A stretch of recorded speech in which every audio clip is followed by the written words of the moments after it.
నమస్తే.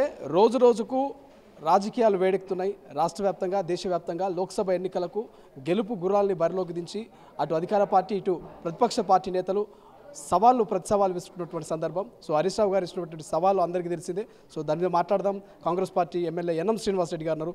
సో సవాల్ను స్వీకరిస్తారా మీ పార్టీ నాయకులు రేవంత్ రెడ్డి గారు? సవాల్ ఆల్రెడీ చేసినాం కదా. ఇప్పుడు ఆగస్టు 15 లోపల రైతు రుణమాఫీ రైతుల అకౌంట్లో డబ్బులు పడితే స్వయం ముఖ్యమంత్రి గారు చెప్పేసిండ్రు. ఒకవేళ అది జరిగితే మీ బీఆర్ఎస్ పార్టీని రద్దు చేసుకోమని చెప్పి సవాల్ ఇచ్చిండ్రు.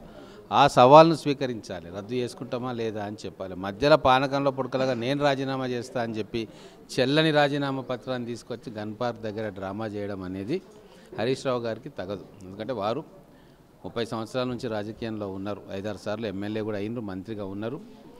ఉమ్మడి రాష్ట్రంలో ఈరోజు ఆర్థిక వ్యవస్థ కుదేలు కావడానికి ఆయన ఆర్థిక మంత్రిగా 5 ఏళ్ళు ఉండడం కారణం.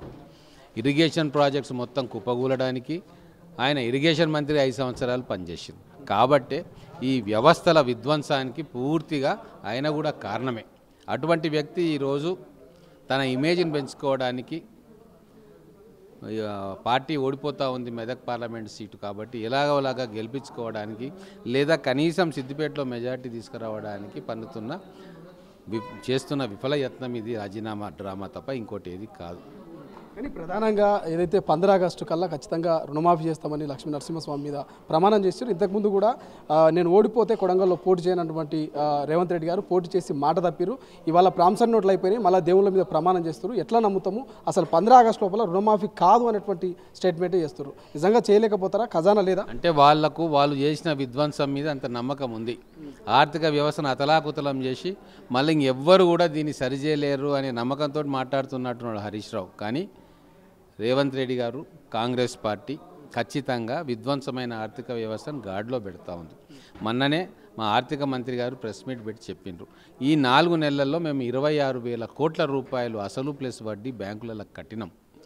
అంటే 4 నెలలకే అంత అప్పు గుదిబండగా తెలంగాణ ఆర్థిక వ్యవస్థ మీద ఉన్నా కూడా చాలా జాగ్రత్తగా ఖర్చు పెట్టుకుంటూ ప్రజలకిచ్చిన హామీలు కానీ సంక్షేమ పథకాలు కానీ ఒకటిగా తీరుస్తూ ఉన్నాం.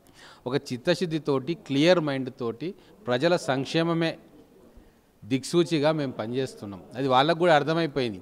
వాళ్ళు చేసినట్టుగా దుబారా చేయలే, వాళ్ళు చేసినట్టుగా 100 కోట్లతోటి బిల్డింగులు కట్టలే, ప్రగతి భవన్లు కట్టలే, సచివాలయాలు కట్టలేదు, ఇంకా అవసరం లేకుండా ఫామ్ హౌస్లకు 4 వేసు 6 వేసు లేన్లు హైవేలు వేసుకోలే.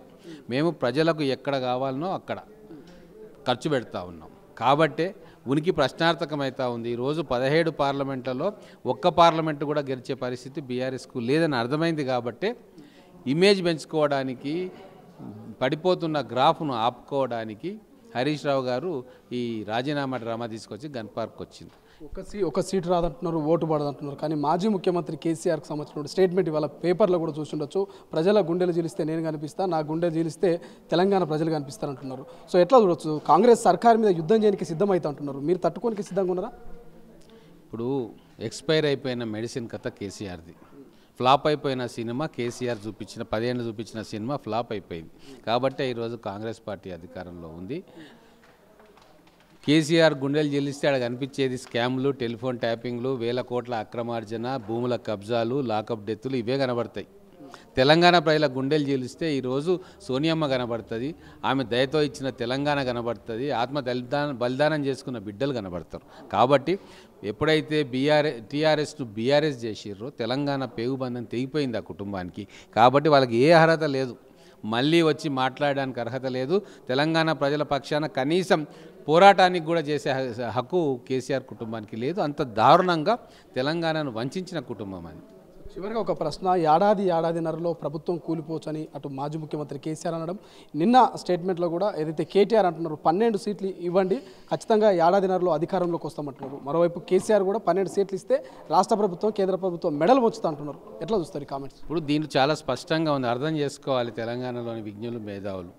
కేసీఆర్ అనే వ్యక్తి బీఆర్ఎస్ పార్టీ మళ్ళీ ప్రజాక్షేత్రంలోకి పోయి అధికారంలోకి వచ్చే సమస్య లేదు. కాబట్టి అధికారంలోకి వస్తాము అంటే వాళ్ళు దొడ్డిదారిన రావాల్సిందే, కలలు కంటా ఉన్నారు. ఈరోజు కాంగ్రెస్ పార్టీలో గెలిచిన ఎమ్మెల్యేలు సగం మంది ఉద్యమకారులే ఉన్నారు. కేసీఆర్ మీద 10 సంవత్సరాల పాటు పోరాటం చేసి అనేక ఒత్తిళ్లకు అనేక మానసిక చిత్రహింసలకు గురై కూడా ప్రలోభాలు పెట్టినా కూడా అటువైపు పోకుండా ఈ నిరంకుశ నియంత పాలన అంతం కావాలని చెప్పి ఈరోజు పోరాటం చేసి వచ్చి కాంగ్రెస్ పార్టీలో ఉన్నోళ్ళు, కాంగ్రెస్ పార్టీలో గెలిచిన ఎమ్మెల్యేలు కావచ్చు, లేదా ఉద్యమకారులు కాంగ్రెస్ పార్టీకి వచ్చి గెలిచిన ఎమ్మెల్యేలు కావచ్చు, వాళ్ళందరి లక్ష్యం కేసీఆర్ని దించడమే. దిగిపోయిండు కేసీఆర్. మళ్ళా ఇప్పుడు కేసీఆర్ని గద్దెనెక్కించే ఏ ప్రయత్నాన్ని కూడా మేము మద్దతు ఇయ్యం. కాబట్టి చాలా స్పష్టంగా ఎమ్మెల్యేలు క్లారిటీగా ఉన్నారు, తెలంగాణ ప్రజలు క్లారిటీగా ఉన్నారు, వాళ్ళు కూడా క్లారిటీగా ఉన్నారు. కానీ బీజేపీ ఏమైనా చేస్తుందేమో అని చెప్పి రోజు కలలు కనుక్కుంటే రోజు రాత్రి కూర్చొని పొద్దున బీజేపీ ఏమైనా చేస్తే బాగు అని చెప్పి వాళ్ళు కలలు కంటున్నారు. నాకు తెలిసి భారతీయ జనతా పార్టీ కూడా అటువంటి తిక్క ప్రయత్నం చేయదు. ఎందుకు అంటే పార్లమెంట్ ఎన్నికల తర్వాత వాళ్ళ గ్రాఫే పడిపోతూ ఉంది.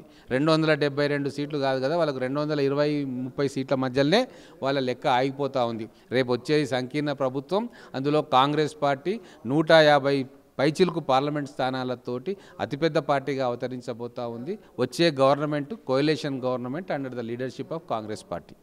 Thank you so much. ఇది మొత్తం మీద కాంగ్రెస్ పార్టీ ఎమ్మెల్యే యన్నం శ్రీనివాస్ రెడ్డి గారు అయితే ఒక క్లారిటీ ఇచ్చారు. ఇక హరీష్ రావు అంతా కూడా డ్రామా, కేవలం ఎన్నికల ముంగల సమితి ప్రేమ టైప్లో ఈయన ఒక డ్రామా ఆడుతున్నారు. ఇక రానున్న రోజుల్లో ఖచ్చితంగా కాంగ్రెస్ మెజారిటీ ఆఫ్ సీట్లను సొంతం చేసుకుంటుంది.